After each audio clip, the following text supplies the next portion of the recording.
Hello दोस्तों, आप सभी को गुलाब जामुन जैसी मीठी मीठी नमस्कार। और उसी के साथ आप लोगों का स्वागत है मार्केट के पैचअप या ब्रेकअप शो में। आज के दिन हम एक तो डिस्कस करेंगे हमारी मार्केट को कैसी रह सकती है कल के दिन, मार्केट की नीयत और क्या रहेंगे इंपोर्टेंट लेवल्स, उसे स्टडी करेंगे।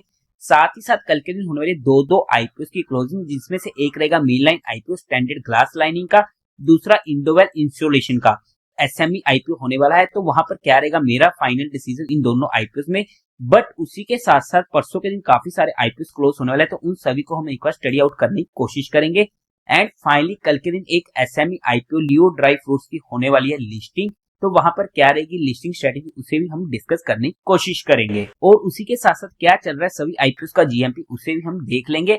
तो इस वीडियो को अभी से ही लाइक और चैनल को सब्सक्राइब कर दीजिएगा। अगर हम आज के दिन का एफआईए और डीआई डाटा की बात करते तो वहां पर डीआई ने 1615 करोड़ की बाइंग करी है, वहीं पर एफआईएज ने ऑलमोस्ट 1500 करोड़ की सेलिंग करी है। नेट में फिगर फ्लैट सा होने वाला है। अब अगर हम आईपीओ की बात करते हैं तो चीजों को ध्यान से समझने की कोशिश कीजिएगा। कल के दिन होने वाली है दो आईपीओ की क्लोजिंग, जिसमें से एक रहेगा standard Glass lining and second रहेगा एसएमई आईपीओ इंडोवॉल इंसोलेशन का। बट परसों के दिन 5 आईपीओ की होने वाली है क्लोजिंग, जिसमें से दो रहेंगे main line IPO capital infra trust इनविट का एंड क्वाड्रेंट फ्यूचर टेक का। और उसी के साथ साथ 3 SME IPO BR Goyal, Delta Autocorp, Avax Apparel का। तो वहां पर हमारा जितना ही पैसा होने वाला है हमें इन सातों आईपीओ में एक साथ यूज करना पड़ेगा। कहना क्या चाहता हूं कि लेट्स से कि हमने सारा का सारा पैसा लगा दिया स्टैंडर्ड ग्लास लाइनिंग में, अब हमारे पास और पैसा नहीं है लगाने को। तो वहां पर हम जो अगले दिन 5 आईपीओ क्लोज होने वाले, 2 मेन लाइन और 3 एसएमई, तो वहां पर हम उनको अप्लाई नहीं कर पाएंगे। पहला तो हमें इस पॉइंट को ध्यान में रखना पड़ेगा। दूसरा पॉइंट, जितना भी पैसा हमारा ब्लॉक था परमेश्वर मेटल एंड डेविन सन्स में, इनकी अलॉटमेंट आज आ जाएगी और उसके बाद पैसा अनब्लॉक होना शुरू हो जाएगा। तो जहां पर जितना ही पैसा हमारा अनब्लॉक होगा वो हम इन आईपीओ में यूज कर सकते हैं। तो ये हमारे पास एक एडिशनल पॉजिटिव पॉइंट हो जाता है अगर हमने इन आईपीओ को यूज किया है। बट फैबटेक में अगर हमने आज के दिन पैसा लगाया तो ये पैसा हमारा यूज होगा जो परसों के दिन क्लोज होंगे उन आईपीओ में, उससे पहले हमारे पास ये पैसा कल के लिए यूज नहीं हो पाएगा। इसी वजह से मैंने आज के दिन फैबटेक टेक्नोलॉजीज को अप्लाई नहीं किया था। बट फाइनल पॉइंट, हम सभी के पास पैसा लिमिटेड होता है, तो वहां पर हमें कुछ आईपीओ को अवॉइड करना पड़ेगा, जिससे हमारे पास एक एक्स्ट्रा पॉजिटिव पॉइंट हो जाए कि हमें किन किन आईपीओ को स्टडी करना है और वहां पर हम हमारे फंड्स को प्रॉपरली मैनेज कर सके। आप लोगों को वो चीज अपने अकॉर्डिंग देखनी होगी, अपने रिस्क फैक्टर के अकॉर्डिंग, कि आप किन आईपीओ को अवॉइड कर सकते हो। अगर मैं अपनी बात करूं तो आज के दिन मैं कैपिटल इंफ्रा ट्रस्ट का जो मेन इनविट वाला आईपीओ होने वाला है मेन लाइन में, इसे मैं अवॉइड करूंगा। पहला तो यहाँ पर मैं इस आईपीओ को यूज नहीं करूंगा, ये मेरा पहला पॉइंट हो गया।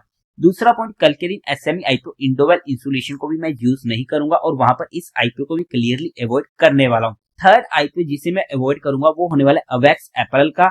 क्यों? इसका रीजन सिंपल है, क्योंकि सिर्फ 2 करोड़ से भी कम का इसका साइज होने वाला है और जहां पर हमें अच्छी खासी सब्सक्रिप्शन देखने को मिल सकती है, जिसकी वजह से जहां पर मिलने की प्रोबेबिलिटी काफी ज्यादा कम रहेगी।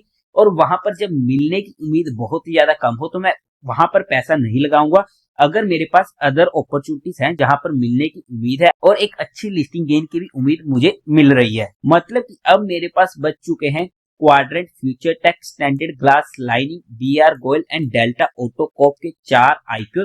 तो वहां पर मैं अपने कोडिंग, अपने फंड्स को मैनेज करते हुए इन चारों आईपीओ में पैसा लगाने की कोशिश करूंगा। इस तरीके से हम कुछ आईपीओ को अवॉइड कर सकते हैं, वो आपको अपनी स्टडी के अकॉर्डिंग देखना पड़ेगा कि आपको क्या करना है। अब अगर हम कल वाले आईपीओ की बात कर लेते हैं तो सबसे पहले स्टैंडर्ड ग्लास लाइनिंग की बात करूं, थोड़ा सा मार्केट का मूड माहौल बिगड़ा हुआ है, इस पॉइंट को हमें ध्यान में रखना पड़ेगा। बट इस आईपीओ को मैं अपने हर फैमिली मेंबर के अकाउंट से स्टडी करने वाला हूं। बट अगर हम कैटेगरीज की बात करें कि हमें कौन सी कैटेगरी में मिलने की प्रोबेबिलिटी रहेगी या किस आईपीओ में हमें किस कैटेगरी में अप्लाई करना चाहिए, तो इस आईपीओ में हमारे पास सबसे अच्छी पॉसिबिलिटी रहेगी बिग एचएनआई कैटेगरी की, जहां पर अभी तक 78 या ऑलमोस्ट हम 80 टाइम तक सोच लेते हैं। तो 80 डिवाइड बाय 15, आज के दिन 16 में से किसी एक को ये आईपीओ अलॉट होने वाला है। अगर हम कल की सब्सक्रिप्शन को राउंड ऑफ करने की कोशिश करें तो जहां पर अगर 200 से 250x तक बढ़ जाता है तो वहां पर हमें ये समझना पड़ेगा कि ऑलमोस्ट 50 में से किसी एक को ये आईपीओ अलॉट होने की उम्मीद रहेगी। रिटेल कैटेगरी में ऑलरेडी 34 टाइम तक बढ़ चुका है और वहां पर अगर ये आईपीओ 70 से 60x तक भी बढ़ जाता है तो वहां पर भी मैं सरप्राइज नहीं रहूंगा और वहां पर हमें इतने में से मिलने की उम्मीद रहेगी। स्मॉल एचएनआई कैटेगरी में मिलना डिफिकल्ट होने वाला है as compare to big HNI या रिटेल कैटेगरी।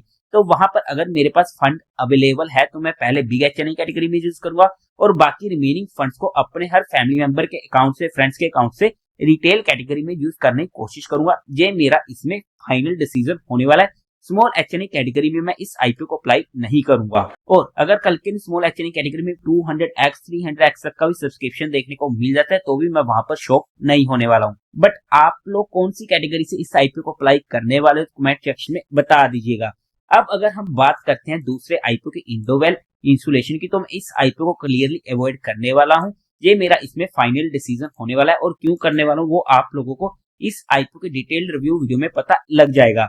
अब अगर हम बात कर लेते हैं सभी आईपीओ के जीएमटी का एक बार, तो वहां पर अभी तक अवेक्स अपैरल का चल रहा है 14% के करीब का, क्वाड्रेंट फ्यूचर टेक का 72% का, डेल्टा ऑटोकॉप का 84% का, कैपिटल इंफ्रा ट्रस्ट इंफ्रा का 0% का, बीआर गोयल का 33% का, Indowell Insulation 0%, Standard Glass Lining 68%, Fabtech close हो चुका है आज के दिन जिसका जीएमपी हमें देखने को मिल रहा है 117% का, डेविन सन्स एंड परमेश्वर मैटर्स कल के दिन क्लोज हुए थे, इनकी आज के दिन होने वाले अलॉटमेंट जिनका हमें देखने को मिल रहा है डेविन सन में 9% का एंड परमेश्वर मेटल में 65% का। बट कल के दिन होने वाली है एक एसएमई आईपीओ की लिस्टिंग लियो ड्राई फ्रूट्स की जिसका जीएमपी हमें देखने को मिल रहा है 30% का। बट पर्सनली मैंने इस आईपीओ को अप्लाई नहीं किया था, बट अगर ये आईपीओ मेरे पास होता तो मेरी हर एसएमई आईपीओ में लिस्टिंग स्ट्रेटेजी सेम रहती कि जैसी वो आईपीओ लिस्ट होते हैं मैं वहां पर प्री ऑर्डर में ही अपना ऑर्डर डालकर वहां पर निकलने की कोशिश करता हूं, क्योंकि मेरा मोट होता है सिर्फ और सिर्फ लिस्टिंग लेना, मिला तब भी ठीक, नहीं मिला तब भी ठीक, बट मैं वहां से एक बार के लिए एग्जिट हो जाता हूं। क्योंकि जनरली हमें एसएमई आईपीओ में सर्किट देखने को मिल जाते हैं, अपर सर्किट या लोअर सर्किट। क्या लगना कंफर्म है? कोई कंफर्म नहीं है, बट अगर लगता है तो कौन सा लगे किसी को भी नहीं मालूम। तो ऐसे में अपर सर्किट में तो हमें कोई दिक्कत नहीं होती, सिर्फ और सिर्फ मजा आता है। जैसे कि आज के दिन लिस्टिंग हुई थी टेक्निकम की जो सिर्फ 4% पर लिस्ट हुआ था, बट इसके बाद इसमें हमें अपर सर्किट देखने को मिल गया था। बट वहीं पर अगर लोअर सर्किट लग गया फिर हमें दिक्कतें होनी शुरू हो जाती हैं और वहां पर हमारा एग्जिट भी नहीं हो पाता जब तक उसका सर्किट नहीं खुलता है। तो बस इस वजह से मैं सर्किट के चक्कर में नहीं पड़ता हूं और वहां पर इमीडिएट निकलने की कोशिश करता हूं। ये मेरे स्ट्रिक्ट रूल बने हुए किसी भी एसएमई आईपीओ में, बट आप लोग अपने रूल्स अपनी स्ट्रेटेजी के अकॉर्डिंग, अपने रिस्क रिवॉर्ड रेशो के अकॉर्डिंग, अपने फाइनेंशियल एडवाइजर से कंसल्ट करके बनाइएगा। अब अगर हम बात कर लेते हैं हमारी मार्केट की, तो उससे पहले आप लोगों को म्यूचुअल फंड में या इंश्योरेंस सेगमेंट में किसी भी तरीके की कोई भी हेल्पलाइन की जरूरत है या आप लोग चाहते हो कि being a mutual fund distributor हम आपका पैसा मैनेज करने में आपकी हेल्प करें, तो आपको डिस्क्रिप्शन में मेरा फोन नंबर मिल जाएगा, आप मुझसे कांटेक्ट कर सकते हैं। अब अगर हम हमारी मार्केट की बात करते हैं, तो आज के दिन मार्केट एक छोटी सी रेंज में फंस चुका था। हमारा जो एरिया था वो था 23,700 के ऊपर अगर जाते तो वहां पर हमें मूव देखने को मिल सकती है और वहां पर एक छोटी सी मूव देखने को मिली, बट पूरा का पूरा दिन आज के दिन सेंसेक्स की एक्सपायरी भी थी और वहां पर टाइम पास किया गया। अब अगर हम कल के लिए मार्केट की बात करते हैं तो जिस तरीके से आज का दिन निकला है, जिस भी साइड मार्केट निकलती है उसकी साइड या निचली साइड, तो वहां पर हमें उस साइड की ट्रेड मिल सकती है। बट अगर हमारी कहीं पर भी एंट्री होती है तो हमारा स्टॉप लॉस 30 पॉइंट से ज्यादा का किसी भी सिनेरियो में नहीं होना चाहिए और अगर ये वाला लेवल करता है तो फिर से हमें नीचे की साइड की एक और मूव देखने को मिल सकती है। ऊपर की साइड 23,900 का लेवल हमारे लिए मेजर रेजिस्टेंस का लेवल होने वाला है। अगर मार्केट यहाँ पर आता है तो वहां से भी हमें रिवर्सल के चांसेस देखने को मिल सकते हैं। जब तक मार्केट इसके ऊपर नहीं जाता और सस्टेन नहीं करता तब तक के लिए हमारा माइंडसेट थोड़ा सा नेगेटिव साइड का होने वाला है इन ultra short term period. But अगर हमारी कहीं पर भी एंट्री होती है तो हमारा स्टॉप लॉस 30 पॉइंट से ज्यादा का किसी भी सिनेरियो में नहीं होना चाहिए। पर्सनली मैं ऑप्शन बाइंग में काम नहीं करता हूँ, फिर भी हमने यहाँ पर चीजों को सिर्फ education and learning perspective study करने की कोशिश करी है। फिर भी आप लोगों को कोई भी एक्शन लेना हो, कोई भी काम करना हो तो एक बार अपने फाइनेंशियल एडवाइजर से कंसल्ट करके कीजिएगा। तो देवियों और सज्जनों, उम्मीद है आप लोगों को ये वीडियो अच्छी लगी होगी, तो इस वीडियो को लाइक कीजिएगा, शेयर कीजिएगा, साथ ही साथ चैनल को सब्सक्राइब करें। हर हर महादेव।